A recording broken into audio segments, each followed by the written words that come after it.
Je vous retrouve aujourd'hui dans ce petit cours de géopolitique pour vous parler du Nigeria, où les élections qui ont eu lieu en avril 2007 peuvent entraîner des changements dans ce pays. C'est un gros producteur de pétrole sur le marché mondial. Il contribue aux forces de maintien de la paix sur le continent africain. Il est candidat à un siège permanent au Conseil de sécurité des Nations Unies. Donc, faisons connaissance avec le Nigeria. Voici une carte du continent africain. Le Nigeria a pour voisins le Bénin, le Niger, le Tchad, le Cameroun. Il a 140 millions d'habitants pour un territoire de près d'1 million de kilomètres carrés.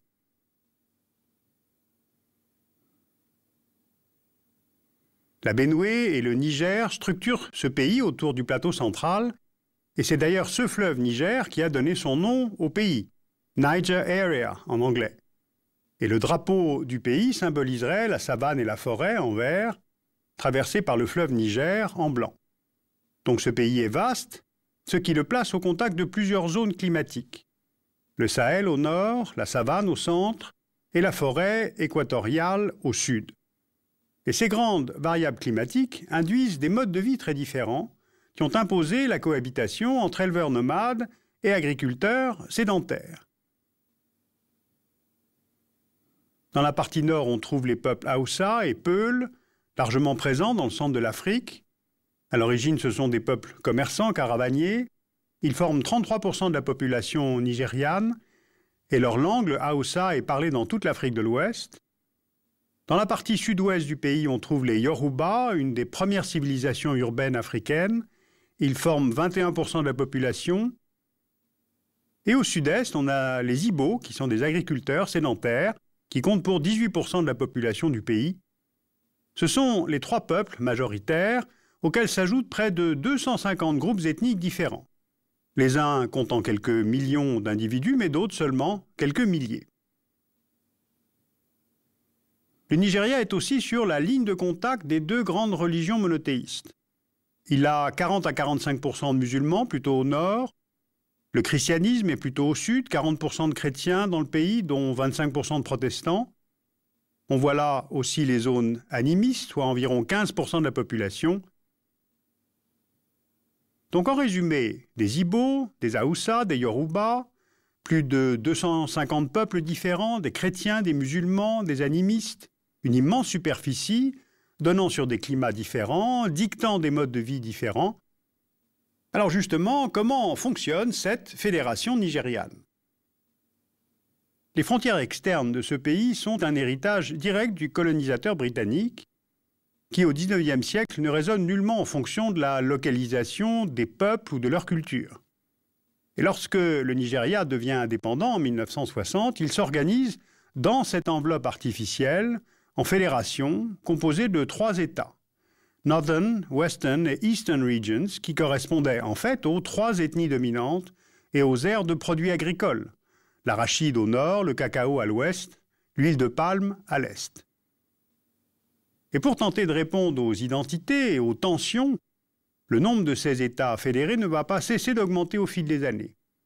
De 3 États en 1960, le Nigeria passe à 36 États en 1996, auxquels s'ajoute le territoire fédéral de la capitale, Abuja. Alors justement, comment fonctionne cet État ?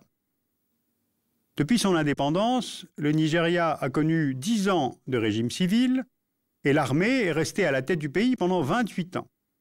Les diverses juntes au pouvoir en ont profité pour placer des officiers supérieurs à la tête des compagnies aériennes, des compagnies maritimes, d'électricité, des compagnies immobilières et bien entendu des compagnies pétrolières. Car après le choc pétrolier de 1973, le pétrole et le gaz deviennent la principale source de devises et remplacent peu à peu la production agricole du pays. Le sorgho, le mil, le manioc, le cacao ou encore l'arachide, dont le Nigeria reste le 3e exportateur mondial. Regardez ces images tirées de Google Earth. Elles nous montrent les côtes nigérianes et en remontant le delta du fleuve Niger, on arrive à Port Harcourt où est raffiné et stocké une partie du pétrole exploité sur terre et en offshore. Le Nigeria est aujourd'hui le premier producteur d'Afrique, le 6e exportateur au monde en 2005, surtout vers les États-Unis et vers l'Europe. Sa production de gaz pourrait être multipliée par 2 d'ici 2010. L'usine de liquéfaction de Bonny, qui permet d'exporter le gaz par bateau, va être agrandie pour que le Nigeria devienne l'un des premiers exportateurs de gaz liquide au monde, et en particulier d'ailleurs vers l'Europe. Il existe aussi un projet de gazoduc partant de l'ouest du pays pour alimenter le Bénin, le Togo, le Ghana. Les revenus pétroliers sont donc une véritable rente. Ils forment à eux seuls près de 80% du budget de l'État. On a une croissance de 6% en 2006, des réserves en hydrocarbures qui sont très importantes. Le pays est le 3e récipiendaire des investissements étrangers en Afrique. On a donc un pays riche, sauf que ses habitants sont pauvres. Le PIB moyen par habitant, entre 1975 et 2004, a stagné. Il était en 2004, selon la Banque mondiale, de 560 $, soit moins qu'au Sénégal, ou encore moins qu'au Soudan. La mortalité infantile est de 100 pour 1000, alors que la moyenne sur le continent africain est de 84 pour 1000. L'espérance de vie stagne, comme le montre l'indice de développement humain, qui place le Nigeria à la 159e place sur 177 États mesurés. En somme, on a donc typiquement un État qui fait le grand écart entre ce que lui permettraient les revenus pétroliers, qui ne cessent d'augmenter, et la situation économique et sanitaire de ces populations qui se dégradent. Alors comment expliquer justement un tel écart? Selon l'organisme indépendant Transparency International, qui note les pays en matière de corruption, le Nigeria figure en 2006 à la 146e place sur 163 pays notés. Alors évidemment, les revenus pétroliers ne disparaissent pas pour tout le monde. Rappelons simplement un fait. En octobre 2005, la Confédération helvétique, la Suisse, a restitué à l'État nigérian 450 millions d'euros que le président nigérian, Abacha, qui est mort au pouvoir en 1998, avait placé sur ses comptes personnels dans des banques à Genève. Donc les revenus du pétrole sont partiellement détournés, mal redistribués, ce qui alimente les tensions entre certaines ethnies du pays et le gouvernement central. Regardons plus précisément le delta du Niger. La situation de certaines populations se traduit par une augmentation de l'insécurité dans cette région du delta, notamment dans l'aire culturelle Ijaws, qui est l'une des régions les plus affectées par l'instabilité. Depuis les années 2000, les sabotages contre les installations pétrolières se multiplient, ainsi que les prises d'otages. Au total, en 2006, on a une vingtaine d'enlèvements, visant en particulier la Shell, qui s'interroge sur le maintien de sa présence dans la région. Ces enlèvements sont revendiqués par le MENT, le Mouvement pour l'émancipation du delta du Niger.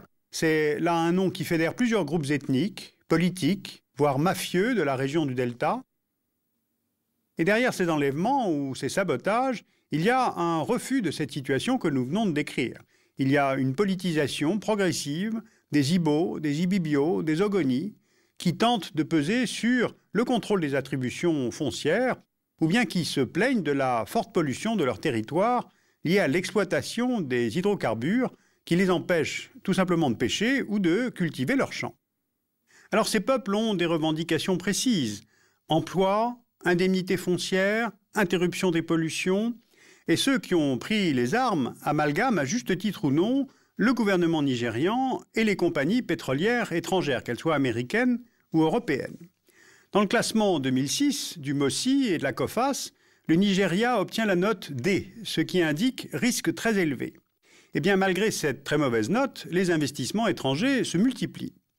Les candidats à l'élection présidentielle de 2007 au Nigeria ont promis la fin du désordre dans le delta du Niger et le changement dans la gestion de la rente pétrolière. Eh bien, ce sera intéressant de voir si ces promesses sont tenues. En revanche, ce qui est sûr, c'est que les pressions diplomatiques ou celles des Nations Unies sur le nouveau gouvernement nigérian ont beaucoup moins de poids que celles que pourraient exercer, par exemple, Shell, Agip ou Total.